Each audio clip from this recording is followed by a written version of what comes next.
Welcome back to another episode. I'm Mitch. I'm Alex. And this is Net Talk. We laugh at that. Just the This Is Net Talk. I gotta do like, I gotta like, producer tag. yeah, like, I gotta like record it and then like manipulate it to make it sound like really trailery voice. Yeah. Because I can't go that deep. It's very difficult. Yeah, we're back. We're actually recording, a week before this releases because we're going to be in Warrnambool. We're not just wearing the same clothes 2 weeks in a row? I mean, I feel like we've accidentally done that before. Probably. Yeah. But yeah, we're in Warrnambool right now in the grand final. When you listen to No, this, it's actually already happened and we Yeah. already won. I was going to say we already lost to Heidelberg, but sure. Go Hey, with that was the last time we beat them was at Warrnambool. Oh, we lost to them in No, the final. we We lost beat them them in the regular. Oh, no. No, we beat them in the regular season last year. In the we regular were like tournament. the only team. Yeah. And then we lost to the Oz team. So that was the last time we beat Heidelberg. True. Time format really does suit us sometimes. Yeah. Not the rest of the time, though. Yeah, so today we're just talking about some training stuff. Some like because like we know a lot of coaches listen. So we want to tailor it occasionally to like educational. And I've learned some things over the last 6 Players weeks. can listen to.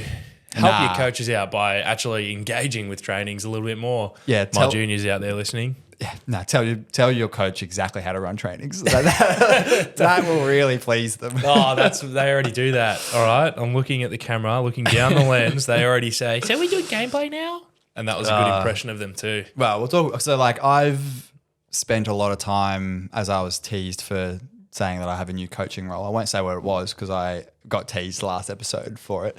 But so I've done a lot of research into like what makes a good training because, I just rely on our coach Gus for 6 years be like, hey, this is all right training, which it is. But there's, a lot that goes into the planning. So we'll talk about that today. Before that, though, Slay and Shame. Slay and shame. Slay and Shame. Slay, Yeah. already covered, got it set. Fantasy Basketball League. Playoff time. I'm in the playoffs. You made it. Yeah, my team kind of cruised into top 6 teams go through.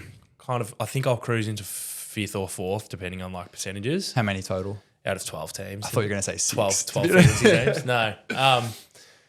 Mate, love juggling players at the start of the year. Like you pick up a few free agents, you drop a few that suck. I had a few injuries. I reckon the first shame you had on this podcast was you fucked up the draft. Yeah, I think I messed it up a little bit because I like bid for players and I ran out of money really quick. Yeah, I But it's all panned out because all the players I spent a lot of money on are really good now. Yeah. Like the last round before playoffs, because in the playoffs, if I finish 5th, I play the person in 2nd and I just absolutely walloped them. So if things go the exact same, I'll be set. All right. My shame. Phew, Think of another one. yeah, don't know. Well, this is I want to see how the load managing goes at Warrnambool because I'll shame it that I had that 7 a.m. session and that I've never had a sore shin. And that Thursday night training, I joked about it on the sketch episode that I was like, But then you weren't good. You I were was like, not good. I was you didn't sore. play. Like you didn't play I the sat game. out of the gameplay because Yeah. my shin was just giving me some stress, and that was the first time that's ever been an issue for me. I also did feel Awful. slightly ill. Did you? So I sat down. Yeah, I did what you did a couple of weeks ago. And then what Cam, our setter, did In the 20 same minutes morning. after me. Yeah. Yeah, so just had a pretty rubbish session. Yeah, it's all right. Well, the rest of us had a great session. Did you? Didn't look like it from me stretching on the side. It was all right. We've got some kinks to work out, but that's all right. That's what Warrnambool's for. Yeah. My slay can be for us doing 2 episodes in the same day. It's been a long time since we've done this. Yeah. Needing the lunch as the refresher in the middle. We used up our yapping off air. True. Good. Shame can be for both of us. We tried to do the CEV fantasy and we just haven't. I think, to be fair, I pin this down to one factor is that CEV is not regular. Like it's Yeah. like, a You don't round know and when then there's a you- month. Yeah, and but then you it's also like, don't, you don't know when you're setting your lineup, Yes. when you're adding players, dropping players. Because I think we missed it the first 2 weeks. And it was like, we oh did. my God. And then we just given up on it. So like V&L fantasy, really excited for. Yeah. But CV fantasy, I just pegged down. Because it's also, I still can't engage with like I guess it's like the super coach, like the AFL super coach. Everyone can have anyone. I don't like that as well. I want like The draft. me to have this setter. And You to I have can't that. have, Like, yeah. I want Nemo in the middle and you can't have him. And then it's sort of like a comparison of teams. Yeah, no, I agree with you. Mm. And CV really disappointed me with that. They didn't have that system set up. Yeah. Hopefully VNL does again this year, so we can set that up. And viewers, you guys can join the Discord and play along. Yeah. Potentially, we'll figure out a system for that. But the other slight slay, I guess, would be like we're trying to speed up these podcasts. We've got a few bits of feedback that we yap for too long. So you'll notice last episode was really short. We tried to keep it really short, but then sort of realized like, oh, we actually don't have that much to talk to. This feels really odd. And then so if you want like, oh, you guys sounded weird last night. That's A little. Yeah. It'll be trying to hit the key points yeah. more concisely. And then we have a plan for, in conjunction with that, releasing more yap sessions for those who are interested in the longer, just yappa. Yeah. We're not going to do a national and local scene today because we're in Warrnambool at the moment. Yeah. It's going well. So Alex has got one single dot point for this part of Yeah, because it means for me. No, it means fair. nothing to you because it's just one word. So training structure. So this is mostly for coaches, but for players, it's applicable as well. In the sense that, you know, if you ever have to run a training without a coach, or you want certain things, or a coach asks for feedback for how they can make their sessions better, like you could refer to this or anything that you like the look of. But I'm going to open the floor to you in what is like. Because we've gone through a very hectic trial period. What have you learnt from your trainings and such? Yeah, I'm still very much in the development position as a coach, trying to learn, because I have historically I coach based on how I was coached and how I developed as a player. So I joke that it's like I look for players that resonate with me, which I guess every coach does to a little bit, is like you pick players that you can see them developing in the way you want. But then it is trying to change that to, I don't want players to be me. I don't want to develop players like that. I want to develop a much broader thing and learn to accommodate like the individual players.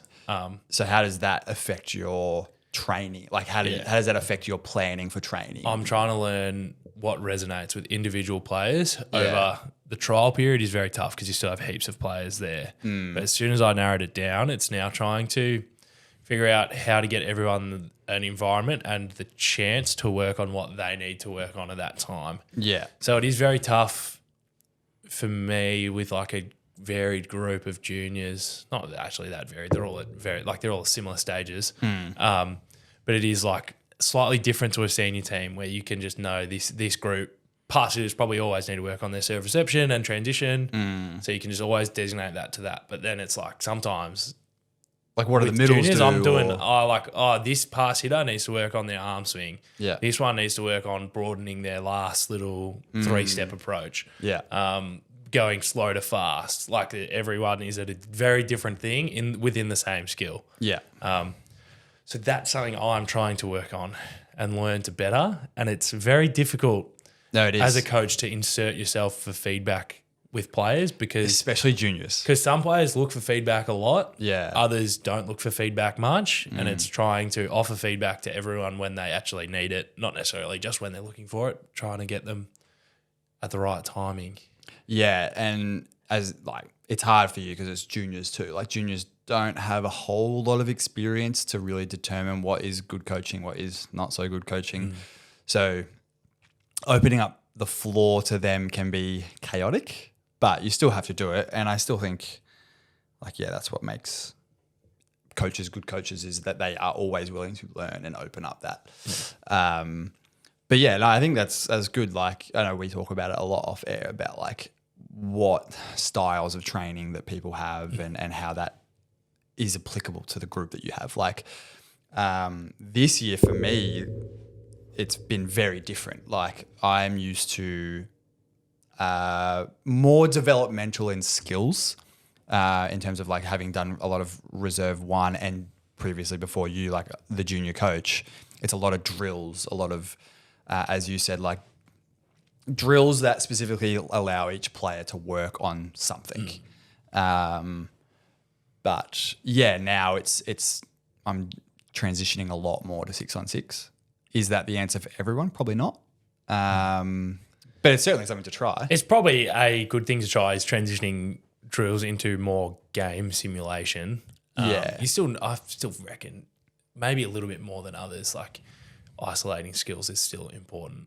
True, but I will say something that, and maybe we should start getting our own players on to like give us feedback like Rag on me for on last us. season. Yeah. Something that I feel I've done a good job with this year, and I was kind of forced into doing this, being the women's coaching director sort of means that I have oversight over more than just my teams, and a lot of newer coaches are in the club this year. So something that I was, again, like forced into was sharing training plans for newer coaches on how to run a good session. So it meant that I had to be really good at actually writing down my plans. And I think that's helped me run a more efficient training, because I certainly caught myself in the past rocking up to training with a general loose idea in my head of like what we're going to do, and then can spend not enough time in a drill or too much time in a drill, which is probably very common, I reckon. Yeah, I get drawn into it. I actually already thought about the last session I ran. I had a plan. Yeah. Ran over like my explanations of them and like what I wanted to see from players. Definitely felt like I was talking a bit too long. My fault. But then it was like we were doing a blocking focus drill, and I just was like really enjoying what they were getting out of it. So but then I was like, I dragged this on a bit too long that it then I think that's okay. took it away. Yeah. But I genuinely think if someone wants to get really good at coaching trainings, I really think you should just write everything down, be as specific as possible. So I've actually got mine up now that I'm willing to just share with everyone, because I've asked the girls for feedback on how they've enjoyed trainings, have they not enjoyed trainings, and I've gotten really, really, really positive results. But really the common theme for why they've enjoyed it is that it's very engaging and high intensity. And I'm not doing anything special. Like it's literally like a couple of drills and then into gameplay. But what I have done here is I've applied the advice we got from Liam Sketcher, in the sense that if you can't say it while walking from one sideline to the other, then it's too much information. Yeah. Really, really hard for me to implement that. Like, my Lord, was it difficult to try and think about, like, I'm sitting here watching a drill, but really in my head I'm thinking, how do I shorten what I want to say so that I can get to the other side and have said it? Like, almost impossible for me.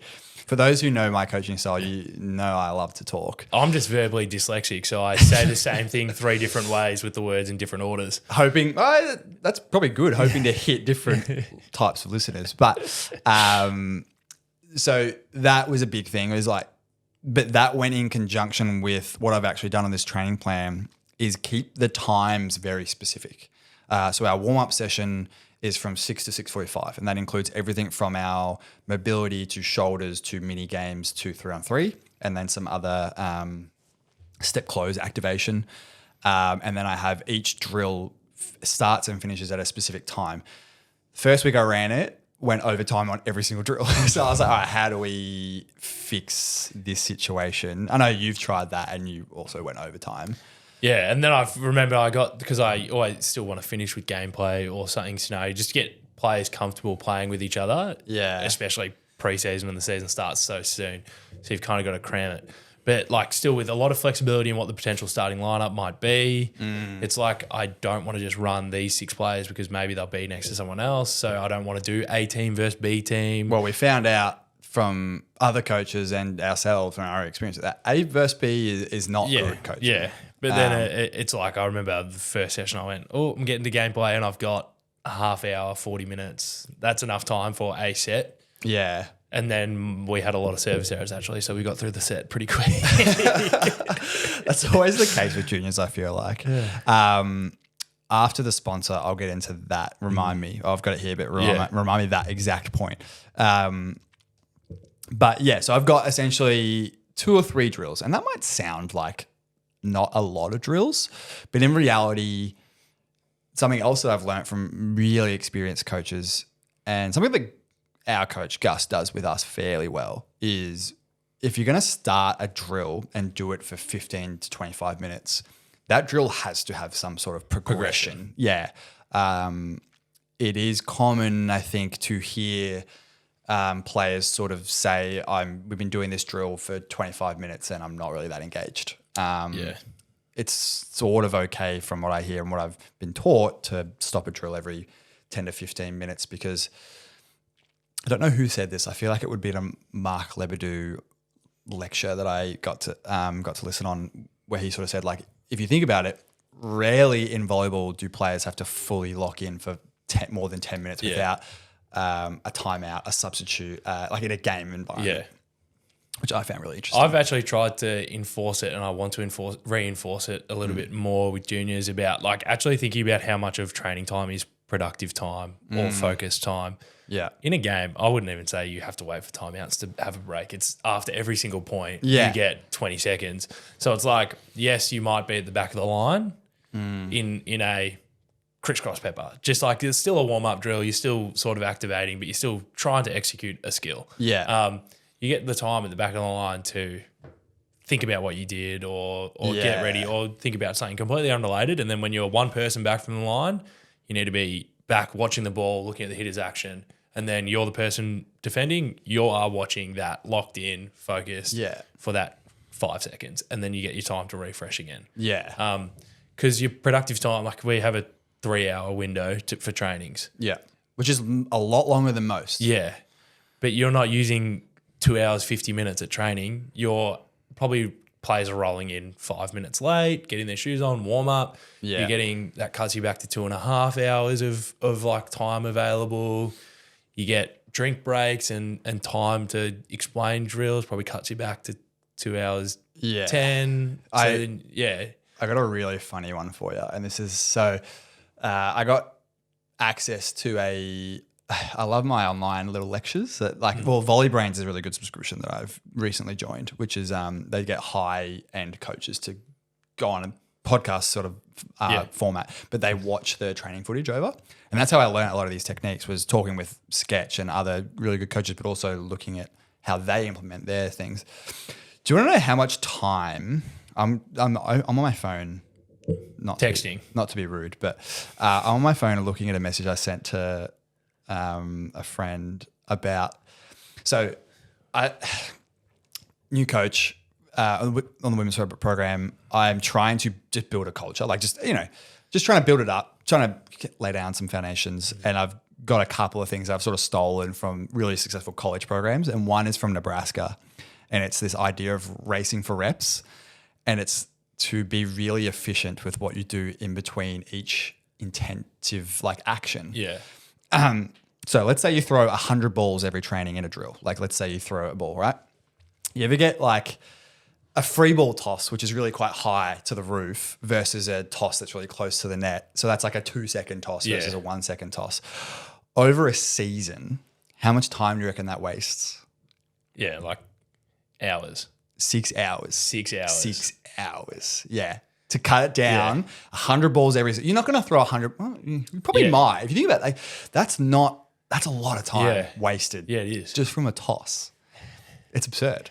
And then there's some other things too. This is a little bit harsher, but like if you cut down a drink break from 45 seconds to 30 seconds, you save 2.5 hours. That's an entire training back. Yeah. It takes, and this is a really important one for drills like butterfly, serve reception, hitting lines even. it takes like 10-ish seconds to walk from one side of the court to the other, like in like full 18 meters. If you ran that, you save 14 hours in the season. Like, Yeah. it's absurd to think about that kind of thing. But that's a whole like race for reps thing. Like that's small things to get, and I'm sharing, renegade secrets, like whatever, but anything to make the sport better. But that was a genuine thing that was like, wow, that's really eye-opening. Yeah, that's funny that it's so long because I don't want to talk out of my ass about like what I'm trying to do. Yeah. Because I had literally thought about it and spoke to my juniors that I don't necessarily want to see more volume because when we were doing a condensed drill, it just like everyone was going through it a bit too fast. Yeah. So I actually asked them to slow it down. So we're going through quality reps rather than just the volume. Yeah. But that is a different perspective because what I actually take from that is not necessarily, yes, you get 2 more hours. It's you get a bit more focus and intent behind the action, and Nebraska probably gets a lot better quality in that quantity. Wow, But it's like if you walk back from your drink break, as soon as you're done, you're back, you're looking to play again, you had your 2 seconds to chat and you're back ready, you get a higher quality as well as the quantity. No, I so agree. it's like trying to get them both at the same time. It's a balancing act big time. And I look at that and those hours, that's like 20 hours worth of training you get back. Yeah. Not as more reps, even though that's what it would suggest. Yeah. The idea is more quality. Yeah. Like that's an extra few seconds every training that I get to give more detailed information to a transition or to a middle blocker or to whatever it may be. I just found that really interesting. I want to say if you can like track how many times someone just misses a down ball or how much time that you lose wastes. to the person hitting a down ball, not locking into down balling and just doing a rubbish down ball. Yeah. Exhibit A, Alex By, a couple on Thursday, I was just like, hey, I'm blaming the defender that they were in the wrong spot. This is very niche to just our training. I'm hitting cross. Why are you standing so far back? Nah, it was... And then I did it anyway. It was you and me last Tuesday where we missed 6 free ball passes in a row. Wasn't me. Guy, the free balls were very difficult to get, I swear.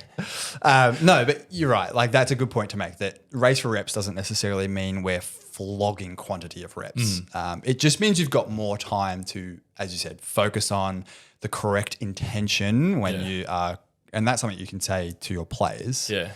The other thing I'll say before we cut to the sponsor, the thing that I really have enjoyed, and I think it's really, and potentially you'll find this with juniors as well, planning is such a simple thing, right? Planning a training session, but I actually don't really know that many coaches that rock up with a laptop or a notepad with a planned session. I have this as a shared Google Doc that is accessible on my phone and other assistant coaches. That's another reason why I started doing it, because I have a lot of assistants now because I'm running 2 teams essentially solo. I need those assistants to be on the same page. And I've got here, every single session has a technical focus and a cultural focus. So right now we're getting used to this whole race for reps thing. And then the technical focus can be each position has a focus for the training, rather than me having to baby and give a focus out every single training and remember it. It's just written here. I found that really helped out. Will juniors remember their focus?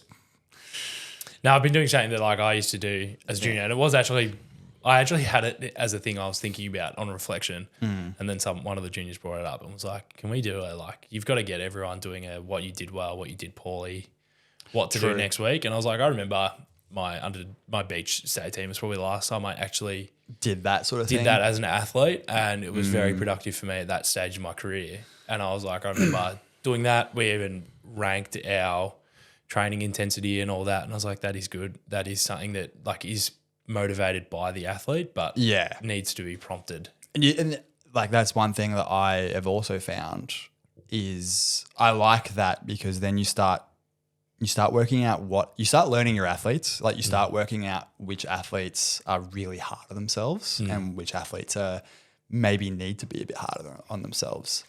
This is our sponsor for this week's episode. This episode is brought to you by Andor Financial. Now, as some of you know, a good friend of ours, good friend of the show, and our Melbourne Uni Renegades captain, Michael Cirillo, has recently started his own mortgage broking business. Not only this, but Mike and Andor Financial have committed to supporting and sponsoring Net Talk for the indefinite future. If you didn't know, Mike has spent the last 10 years in the finance industry in both financial planning and mortgage broking roles, and is super passionate about empowering people to take control of their financial future.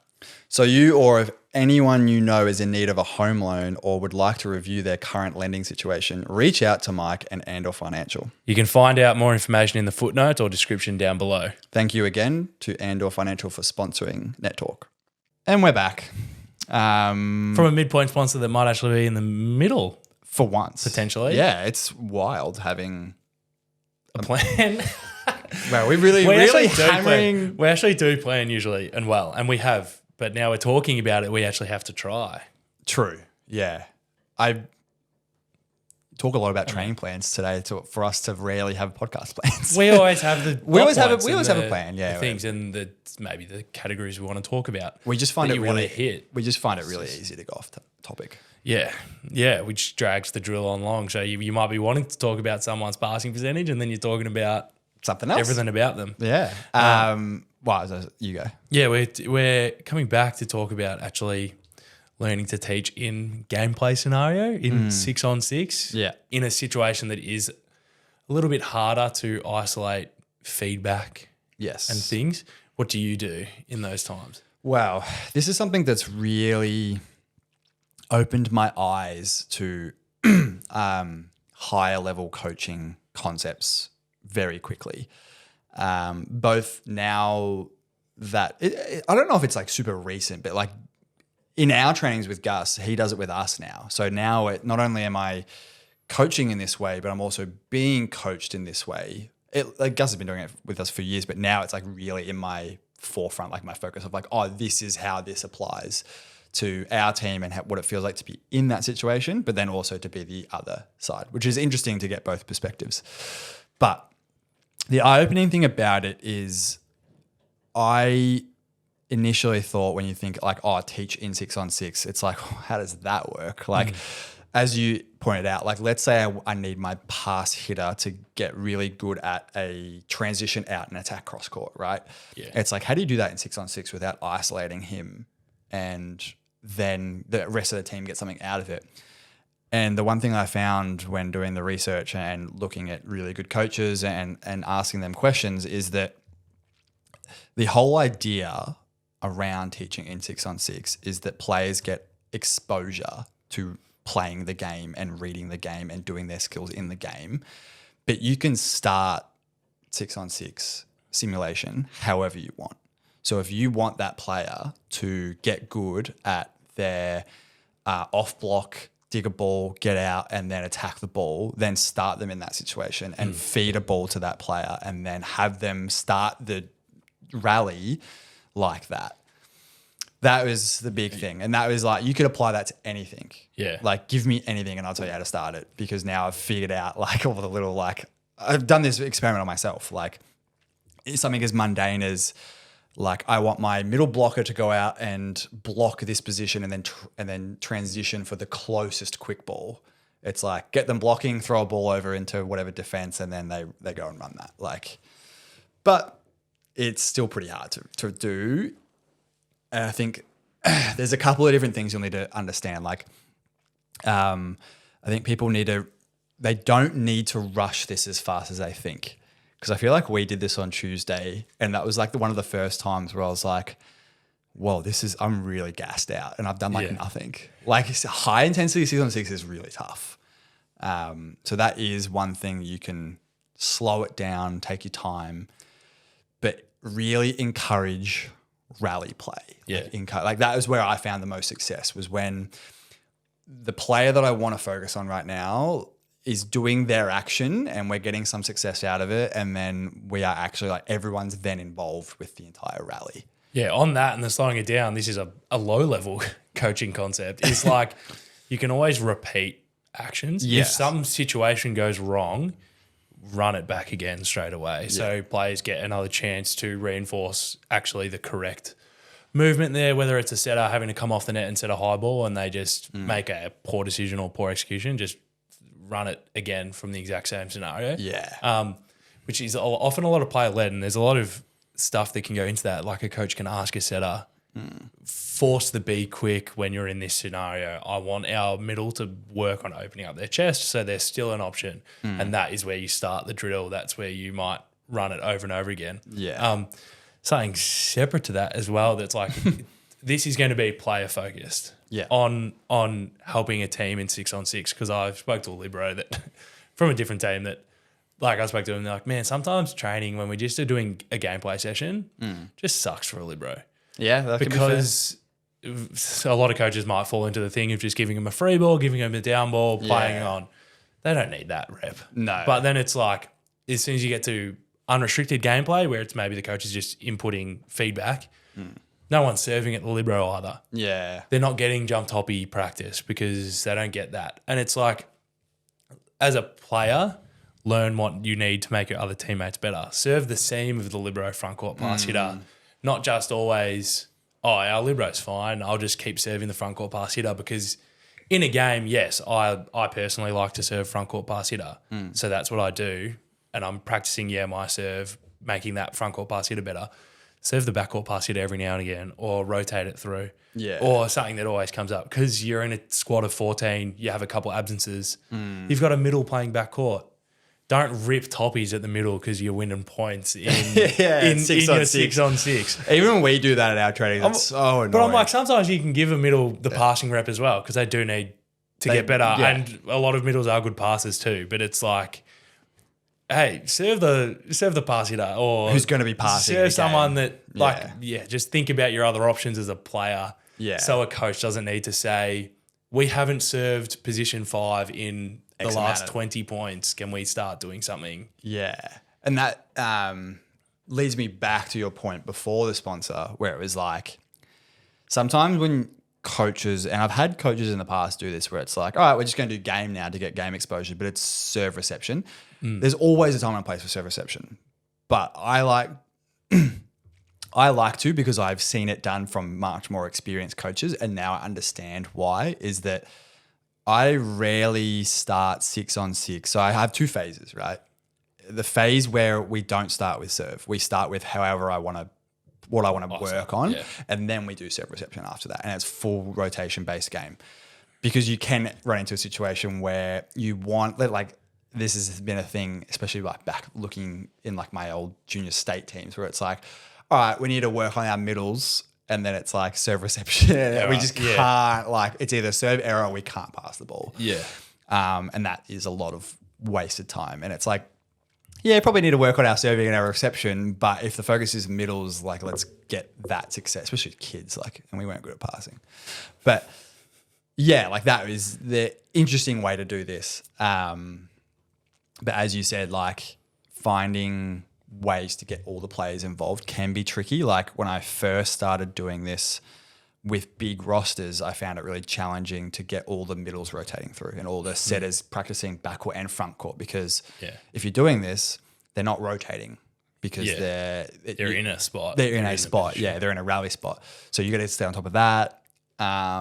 You've also got to be really mindful of, as you said, like, if, for example, the goal is for that day for players to hit down the line, and you're working on pass hitters and the ball is dying in the rally pretty quick, the libero's sitting there doing nothing for like 20 minutes. Yeah. So got to think of some creative ways to get all the players moving for the 6-on-6 stuff. And it's only going to help them in the long run. Yeah. Something I isolated in reflection after one of my sessions early this year, though, was like, still in that pre-gameplay, we're sort of working on out-of-system stuff and then returning the ball. But with juniors, they're not particularly specialised in their positions yet. Yeah. Like, which is good. You don't want someone to be specialised as a middle from 14. I'm always a big fan of playing multiple, being like diverse in your skills.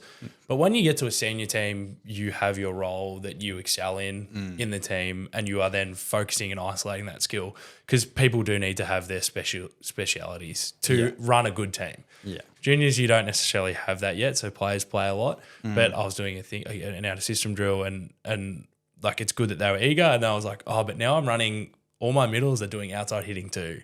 Yeah. All my outsides are doing right side hitting too.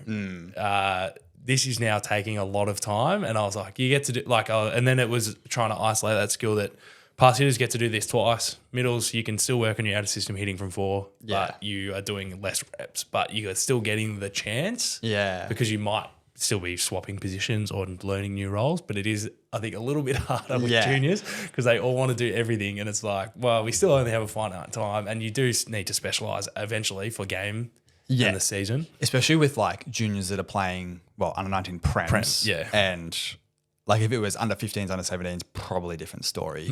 But that was, I guess, one of the reasons why we wanted to break this up between 2 segments of drills and teaching and then 6-on-6, because I think the drills that you select should really be about the teaching of skills and things like that. And then the 6-on-6 stuff, like, as you said, like, I don't think I've done the out of system drill, like that drill that we're specifically referencing, where everyone sort of does everything, since realizing that like that's not really how it's going to be replicated in a game. Like it's not really like, but in saying that, I'll still do it every now and again in the drill segment because it's like everyone gets that good high ball reps and step close. Like, I tried to catch it in the session, and I was like, well, pass hitters, like I always had the person setting the high ball coming in from where they set. And it was a little bit of a thought that I've got to clarify with my team because someone asked, his position 6 setting, his position 5 setting. Yeah. It's like our Libros are pretty good that they can probably still take that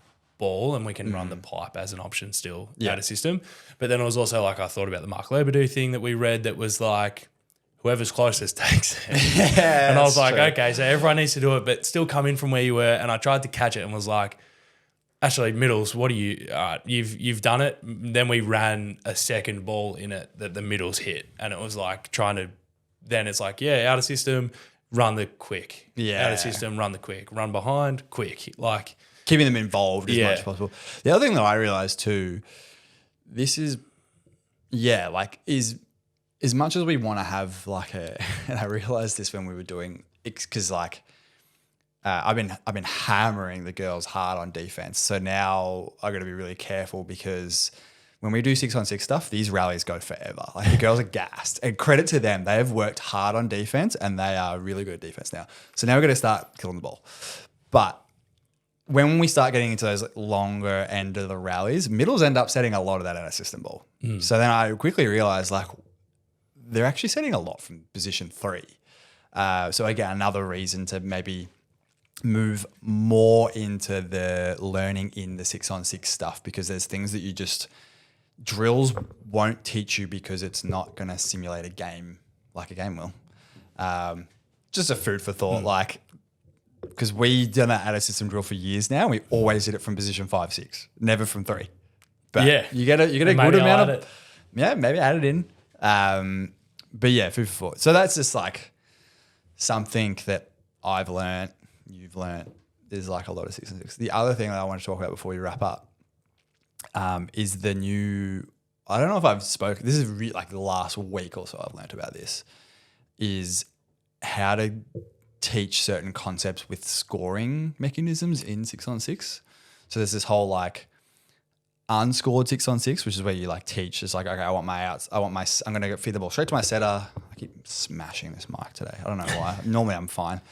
And I want that setter to set pipe because I want to work on pipes, like whatever. And then when we get to scored 6-on-6, that's your full like game of volleyball where you've got servers, receivers, all that stuff. The one thing I realized pretty quickly a couple of weeks back, and my captain, credit to her, she's so on it.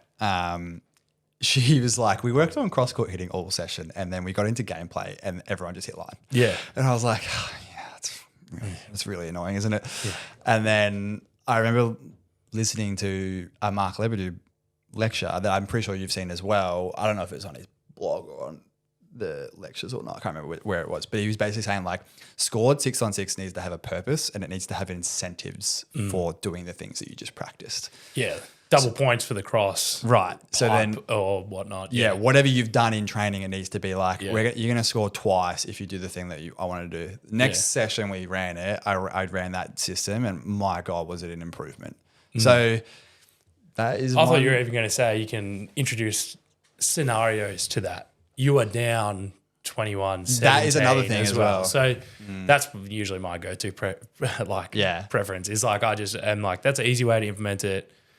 hey, you might have won the first set where we weren't scoring or like tracking. I'm going to swap the setters and See how we go, and see how we go. But also I'll put in a scenario that you as an outside, you're down 5 points And you're starting the point or something, like Yeah. trying to implement a scenario as well.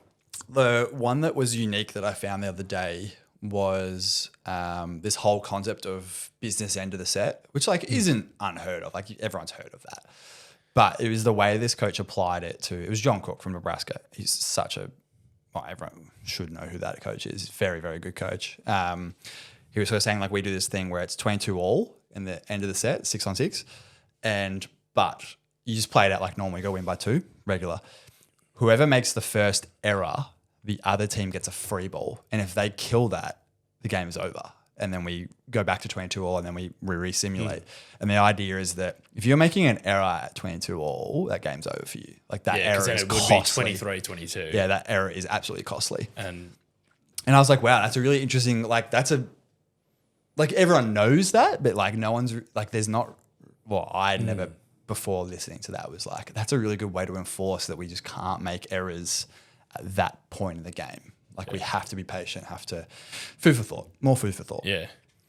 I thought you were about to dissolve the concept of the business end of the set. And I was like, maybe that needs something to investigate, because I am sometimes on the trend of like, business end of the set doesn't matter. It's all the same. The set's the set because because you've done the hard work. But you do teams always seem to linger around each other until 15, 16 points. And then one team that takes off. differentiates you from there. It's just always how it seems to feel. No, But you're it would right. be interesting if that's like actually where it comes from, but it's like the same intent that you have as a player at the end, you should probably be trying to have at the start. It's true. I did find that a little interesting because it's like, on one hand, should you really be changing your decision-making skills based on where you are in the set? Or should you be applying the same amount to... It's something about like showing your bag as a player. Like we talked about beach last week a little bit. But it's like talking about the team that ended up winning it had certain strengths. Ollie Merritt shows his hard cross is his top preference and he's a big swinger, and then his other options don't need to be as perfect. Indoor, you can do that. I only hit down the line, and now like I've been trying to work on my sharp cross that I can implement a bit more, so I can play down the line and my preference when the ball's there and off hands, and then when we get towards the end of the set, I can start switching it up, peppering it up to something that might be open to me later on. The wording that John Cook used was just like, throughout the set, we like you take risks, right? Like you take, out of system if that ball's not quite there. Like at what point of the set do we stop? Yeah, do we stop swinging hard and do we start going, I'm going to place this ball in and then be patient? Like I'm 50-50 on it, but I didn't hate the training concept alone. I think the training concept alone is good. Yeah. Maybe someone will disagree, but I'm not an NCAA championship winning coach, so I'm just going to listen to the guy, I think. More just tools in the belt to have a really good training. What other things have you learnt in the last few weeks? It's probably been like 9 weeks since we did that episode, I feel like. I could pull it up. Oh, yuck. Don't bother? Yeah. Haven't learned anything. No. Classic. Perfect. I think that brings us close to the end. The end? Yeah. Thanks for joining us in our reflection time. This has been a Net Talk reflection episode. This counts as me writing in my notebook at the end of a session and doing my reflection time. So yeah, this is a dear diary. Yeah. What do you guys reckon we should cover next? So next episode will be gassed because we would have come off Warrnambool and will be a week until the season starts. So what guests should we get on? I know we asked this last week, but like we'll hear those results and then we'll have the guests ready. But like you can reinforce what guests you want to see in the comments down below. You can find us on Instagram, YouTube, TikTok, Discord, Spotify, and all the other services. Everything. Yeah. All right. Thanks for joining us. Bye.